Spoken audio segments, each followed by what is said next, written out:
Well, hey folks, welcome back to the shop. I'm glad you stopped by to say hi. While we're looking for some bikes behind some barns or at the dump or down by the creek, just abandoned, so that we can bring them in, fix them up, can we get them running, and can we give them away to one of our subscribers? While we're doing that, I've got my feelers out, my peepers out to a couple of things, but I haven't quite found the one I guess that's rough enough yet. But I'm looking, and it'll come along here soon. But in the meantime, I thought, well, hey, why don't you just come on in the shop with me today? We'll do some work. We'll have some fun. Work on some customers' bikes. I can't pay you, but at least you can hang out with me today. Now, you're going to hear a lot of metal squeaking. Very windy day here in this old shop. Even with the doors closed, they bang and clatter. And I move around, so I apologize about that, but just overlook it. Put your fingers in your ears, whatever you got to do.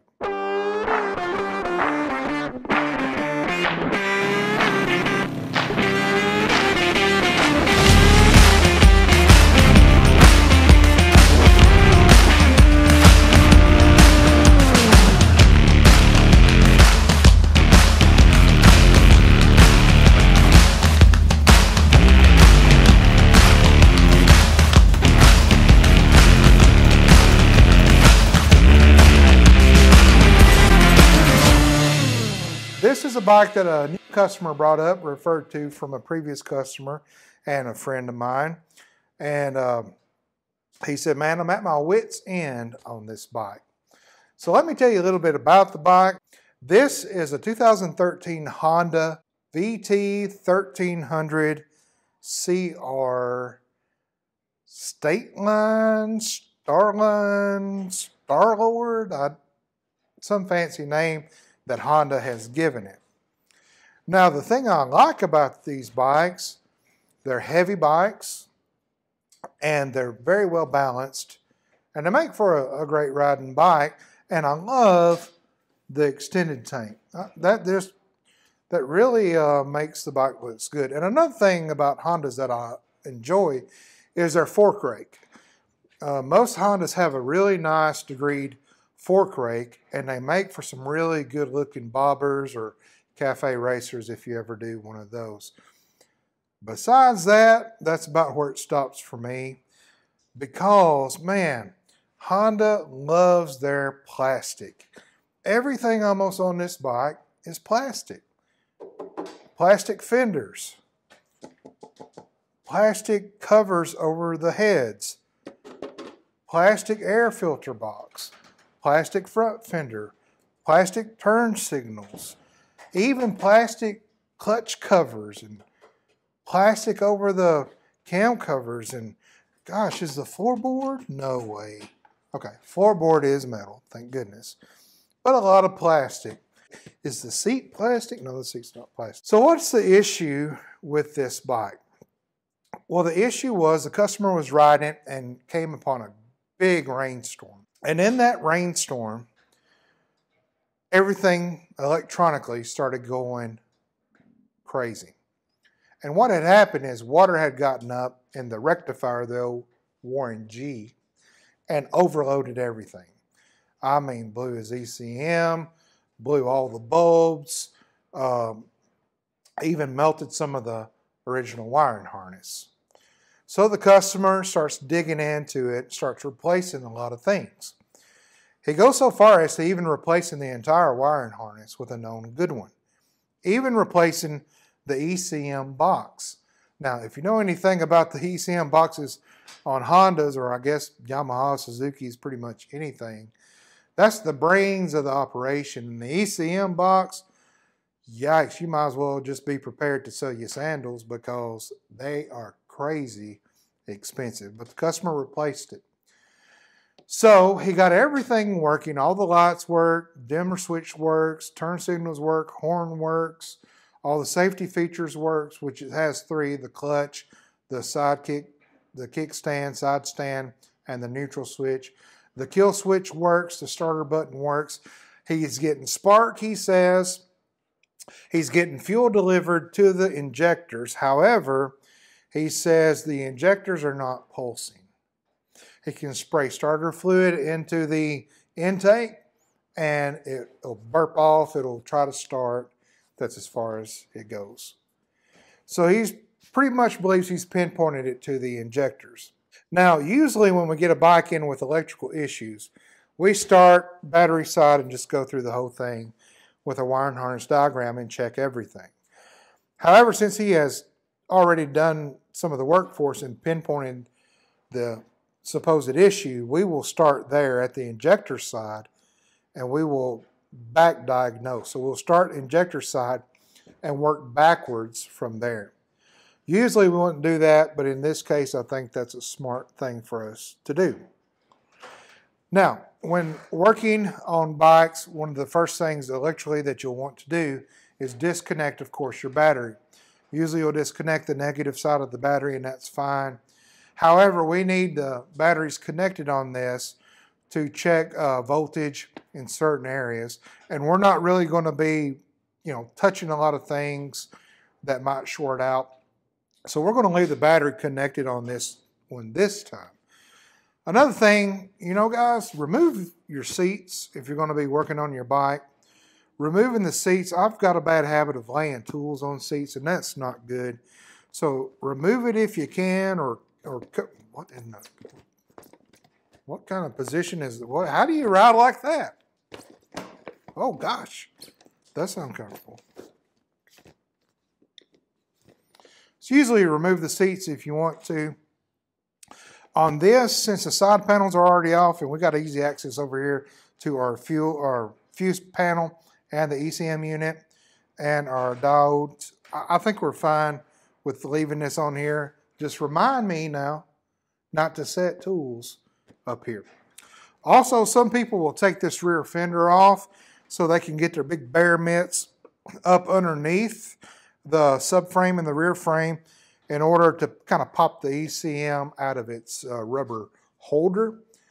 I was able just to get in there from the front and do that. Now, if you ever have to take this rear fender off, you're going to be surprised because this frame runs, since the fender's plastic, runs all the way almost to the end of the fender.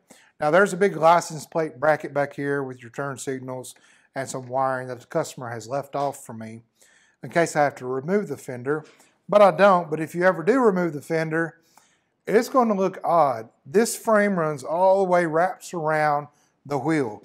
And it's almost like two Honda engineers sat around and said, hey, I bet you can't make that fender any longer. And the other engineer said, hold my chopsticks. If you don't have one of these and you're going to work on your bike, man, get you a multimeter, voltometer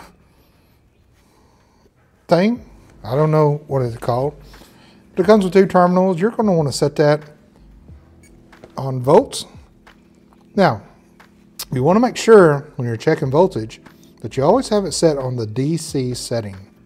Stick that in there. We can go here. Our voltage now is 12.6. Now, don't worry about getting these backwards. You'll see a red and a black. You're not going to melt anything or fry anything. Actually, if you turn them backwards, your voltmeter, oh my gosh, your voltmeter, if you turn them backwards, will actually just read the same, but a negative sign. So no worries there. 12.6 is a great voltage. So let's move around on the other side of the bike now and go from there and start working. All right, so here's the side we're probably going to be primarily focusing on. Behind this air breather here are your injectors. One for the rear, one for the front, and the wiring harnesses are on this side to access. Also on this side, you'll see we have the ECM box here. Gray connector and black connector connect to that, I think 34 pin or 33 or 32 pin on each one of these. We also have the fuse box right here, which has its own fuel FI, fuel injection box. Also controls the, I think it's GFM-FI controls. I don't know what GFM or good fuel management, great fuel management, glorious fuel management. I don't know what that stands for. but it's controlled out of that box. So we're going to start on the injector side, and to do that we're going to get this cover off right here. If it's stock 5mm bolt, we'll take this off. There's 4 of them.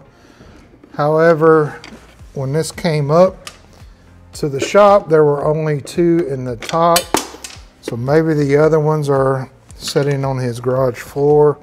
Just simply remove that. Be careful because that air filter will usually just come out. It's held here by these tabs that go around and just kind of sets up on there, but you can see, to me, not a really great design there, but I guess it works. Now, when you get that off, I'm gonna tell you guys, a great habit to get into is to go ahead. I know it takes a little bit of extra time, but man, go ahead and run those bolts, nuts, whatever you took off, run them back in their respective holes. Because I'm going to tell you, this right here will save you so, you don't know how many times before I started doing this that I had to run to the parts store, to a hardware store, just to get a bolt or a nut that I had lost because I had had it sitting on the lift, and then one of my kids come in and took it or ate it. I don't know. But anytime something's missing from the shop, I know it's got to be one of those kids. These are just Phillip heads here. I don't like to use a gun on these just because you know how Phillip heads are. They will strip out on you. These are coming out pretty well. So I'll run these out here. Now, when you get all these Phillip head screws out that hold your airbox on, don't go to yanking on this, man. Just, hey, calm down. Don't yank on it. What you'll find is that, hey, it's wanting to come off, but it's not coming off. Well, the reason for that is there is a 10mm bolt that is down underneath where that air filter sits. And that bolt is connected to a tab that's on the actual motor. So let's zip that out, and there you'll see the bolt. Now, once that's out, look at this. Look at that. Do you see it? Do you see it? That just comes, well, good grief. Get all the screws completely out, and that just comes right off. Then set that to the side again. Take your bolt, run it back in the hole. That way when you go to put this thing on and you're like, oh, it ain't fitting because of that bolt, and that bolt needs to go back in, and you won't have to worry about your air breather falling off the bracket. Now, the first thing we're going to do here is not really dig into the injectors yet. Let's just check and make sure that there is indeed spark here. So these covers are plastic, and the way they come off, there's 2 tabs up here at top and there's 1 in the middle. Now look, don't go monkeying and grilling on this because you'll break them tabs off. You've got to finesse it. So, you know, grab it, maybe warm it up a little bit, you know, kind of sneak up on it, and then just give it some wiggle. Look at there. See how that comes off? Set that aside, and then you can see our spark plug here. Spark plug wire, never grab the wire, grab the boot. You know that, right? Now on these, inside this boot here is like really just a metal screw sticking up that's connected to the contact. Good idea is to grab the wire, grab the boot, turn clockwise, and just make sure that's seated up in there good. I can't tell you how many times, I don't know what it is about Hondas, but how many times these wires are actually loose, and the boot will just come off. So just make sure that's on there good. Now we're just going to move this out of the way over here. It's okay if it hangs on the exhaust. Bike's not going to be running like that. Now that gives us plenty of access up here for this. So let me see if I can get some light in here for you and get you in here where you can kind of see what's going on. So there are 2 injectors here, one for the rear and one for the front. have gray tabs connecting. What we're going to do is look primarily at the front injector. We're going to pull that wiring harness, wiring clip off the injector. The reason we're not messing with the rear, two reasons for this bike. Number one, that front fuel injection harness is longer to reach the front, and so it gives us more room to work. Secondly, I noticed previously that the tab on that rear one broke off. And so what we want to do is not mess with that as much as we can. I'll put some gasket around it, gasket sealer around it, and it's on there. So we're going to look at the front, and we're going to pull that off real quick and get access then to the harness and to the injector itself. So as you can see here, just a simple push tab here, and the harness slides off, the connector slides off the injectors. So with that off, then we have great access to the injector itself. So what you're going to see here is the injector in orange there. You see that? That's where the connector goes in. You'll see two pins there. Right back here is your rear injector, and that's the pin for the front. And those two pins control the injector. Let me see if we can focus it there. There you go.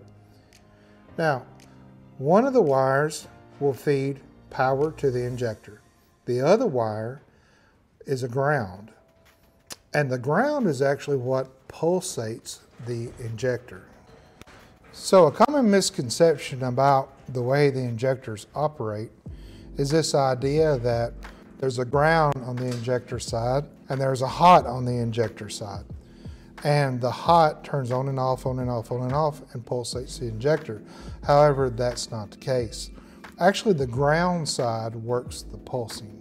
So if there's an issue with the injector not pulsing, it's going to be the ground side if you're getting power to the injector. Before we check for power into the injector or for the ground that's pulsating or not, what we need to do is actually know, is the injector able to spray? And so the way to do that is to take the injector out.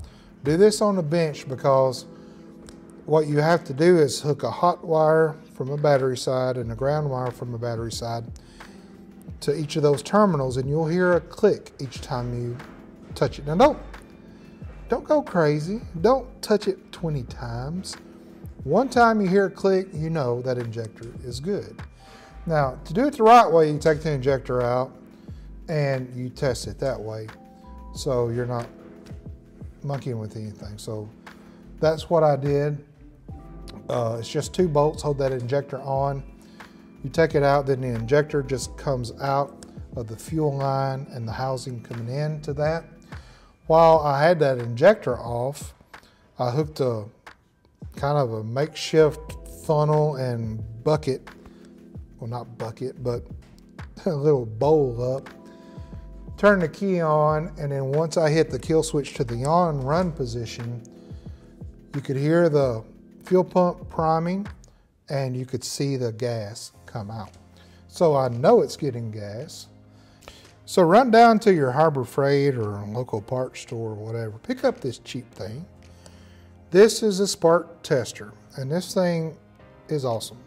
So what you do, as you can see here, is you don't have to pull the plug or anything like that.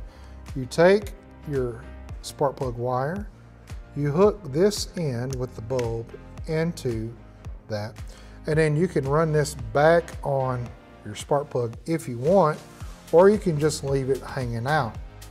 Now remember, don't put that end on your mount. So if we turn the key on and we zoom in and turn this light off and crank, then we should be able to see spark in that bulb. You'll see that bulb light on and off. Now sometimes in the shop it'll be hard to see because of the lighting, but let me get you in here and I think that we'll be able to see it pretty well. So we'll turn the key on, we'll turn the kill switch off, you'll hear the valve, the throttle body valve set, and then we will crank. We'll crank.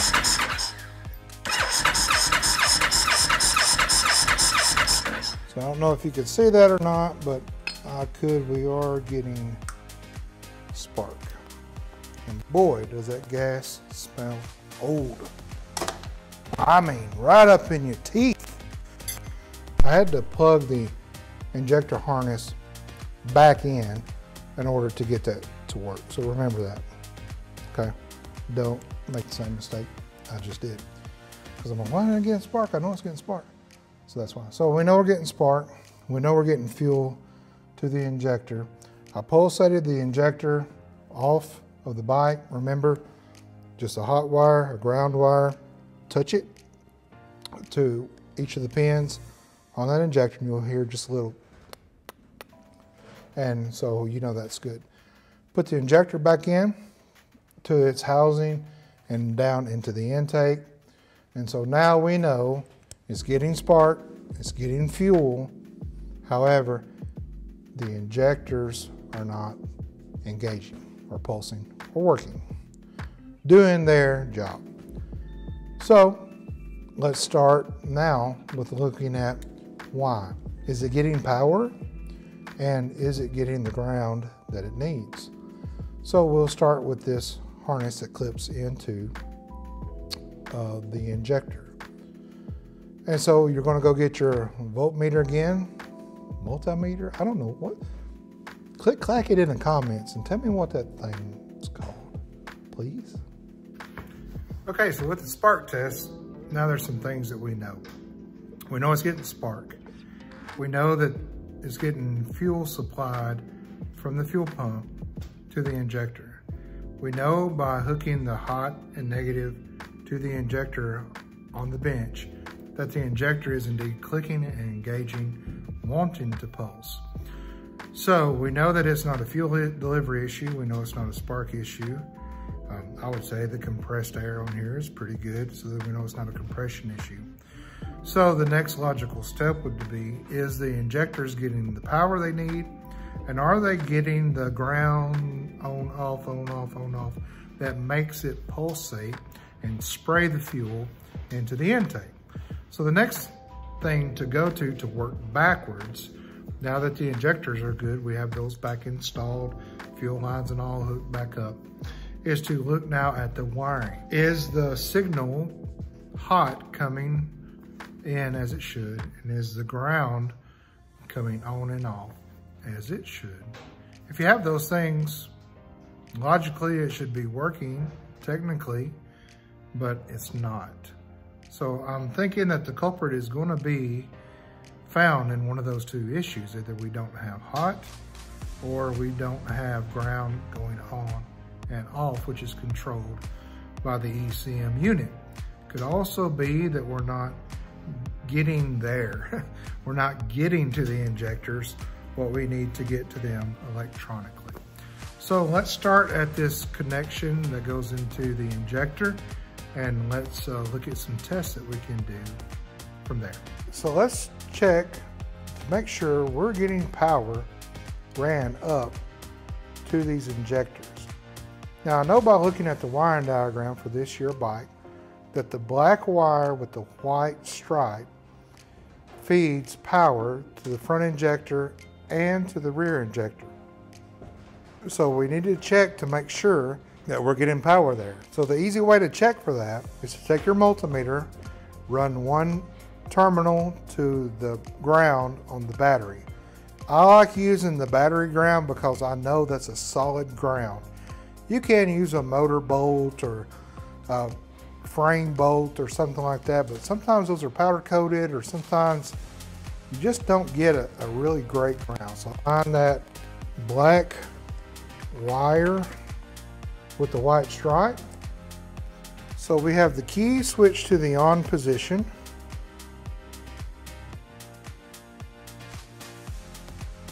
We have our voltmeter set on volts and direct current. Now when I switch this kill switch to the on run position, we should see constant voltage being fed up to the injectors. Okay, so we're reading 11.8, and that's fine because I actually had the key on while I was running my trap earlier, so that's why that's on. Turn the kill switch off, voltage drops back down. So we know now that yes, it's getting power, getting voltage to the injectors. So now the question is, are we getting pulse from the ground side? So what we need to check then is this ground wire, which on this bike for the front injector is a pink and blue stripe. For the rear injector, it's a pink and black stripe. Those wires run all the way back to the ECM box and are controlled by that unit. So is there a break in this ground wire coming back to the box and not making the injectors pulse? So we've got it narrowed down. Let's check this.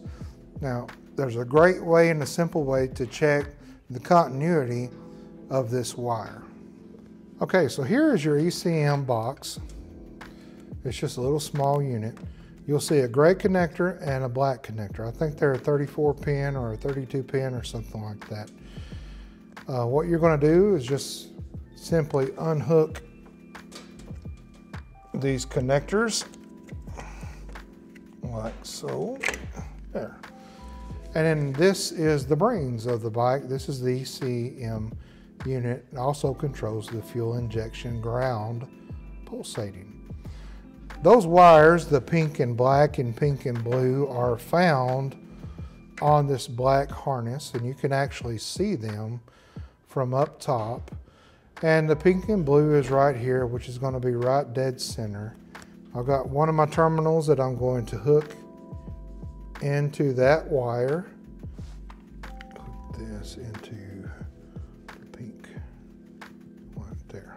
Okay. Now the settings on this that you're going to put it on is ohms, the horseshoe setting. And you're going to see that it's going to read OL. Now, if I was to take one of these terminals and hook it to my other terminal, you're going to hear an audible buzz on this unit and see a 0.0. Okay, that's great continuity connecting the two. So if I run this over to my